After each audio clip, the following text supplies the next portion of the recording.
আমার প্রশ্ন অনুযায়ী তুমি প্রশ্ন এখানে আরেকটা প্রশ্ন দেখছো যে মজবুত ব্যক্তি যদি কি তাকবীরে তাশরিকের হুকুম কি, তো তুমি মজবুত ব্যক্তির হুকুমটা এখানে আলাদাভাবে মাসালা লিখেছো, সে আবার এখানে তাকবীরে তাশরিকের হুকুম কাকে বলে সেখানে বলে দিয়েছো। তুমি জিজ্ঞেস করবে না বলছি। আমি জিজ্ঞেস করেছি সেটা না তো, তুমি বলছো যে সালামের পরে। আমি কোন সালাম বলছিলাম? ঈদের সালাম নাকি সারা বছর নামাজের সালাম? আচ্ছা বাদ দাও।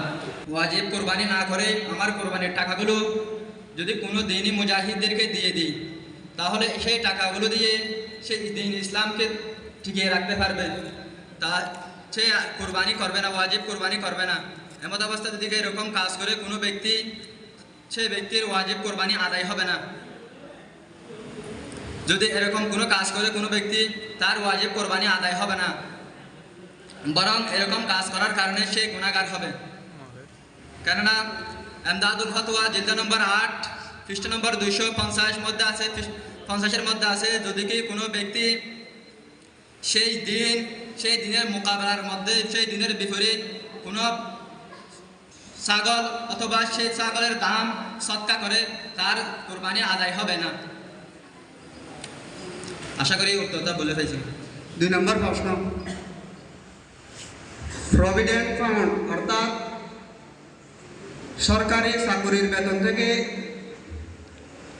যে টাকাগুলো কর্তন করা হয়, কেটে নেওয়া হয়, ওই জমাকৃত টাকার মধ্যে কোরবানি ওয়াজিব হবে কিনা?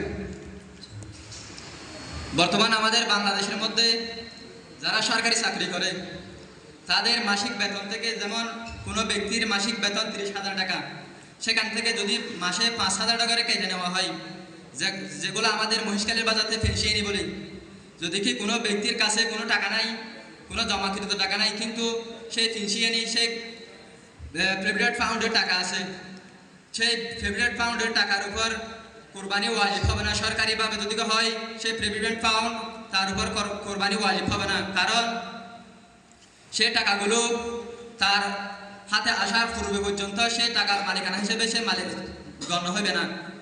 যদি কি সেই ফান্ড যদি কি বেসরকারিভাবে পরিচালনা হয়, যেমন আমি কোনো ফান্ড যদি চুক্তি করেছি যে আমি আমার মাসিক বেতন থেকে এত টাকা করে কেটে নেওয়া হবে, মাসে 2,000 বা 3,000 টাকা কেটে নেওয়া হবে, যদি কি সে আমার এই টাকাগুলো আমার 2 বছর বা 3 বছর পরে দিয়ে দিতে হবে, যদি এরকম করে যদি কি টাকা জমিয়ে থাকে, সে টাকাগুলো নেশাবের পরিমাণ হয়, সে টাকাগুলোর উপর কোরবানি ওয়াজিব হবে।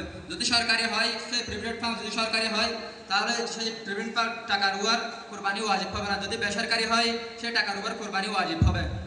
আশা করি উত্তর বুঝে পেয়েছি। আমার প্রথম প্রশ্ন হলো, তাকবীরে তাশরিক কাকে বলে?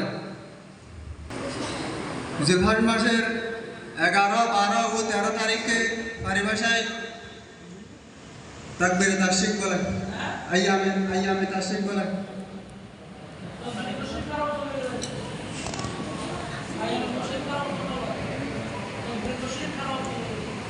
হযরত আলী রাদিয়াল্লাহু তাআলা আনহু, হযরত আব্দুল্লাহ বিন মাসউদ রাদিয়াল্লাহু তাআলা আনহু বলেন, তাকবীরে তাশরিক হচ্ছে সালামের পর আল্লাহু আকবার, আল্লাহু আকবার, লা ইলাহা ইল্লাল্লাহু, আল্লাহু আকবার, আল্লাহু আকবার, ওয়ালিল হামদু বলা।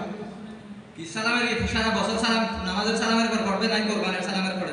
এরকম ভাবে তারিখ করছে যে প্রথমে সালামের পর তো সারা বছর নামাজের সালামের পর হতে পারবে।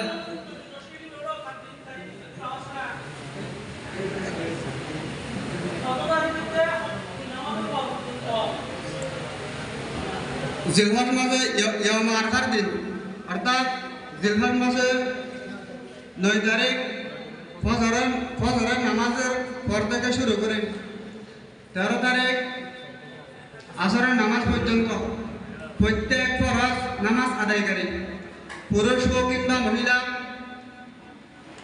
মুসাফির হোক কিংবা মুকিম, জামাতের সাথে নামাজ আদায় করা হোক কিংবা একাকী, শহরে হোক বা কিংবা গ্রাম্য, প্রত্যেকের উপর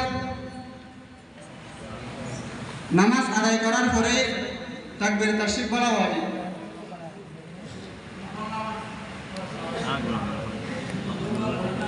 ফরজ নামাজের পরে তাকবীরে তাশরিক বলা হয়। এই উত্তরটা তোমার প্রশ্ন অনুযায়ী জামে মানে হয় নাই।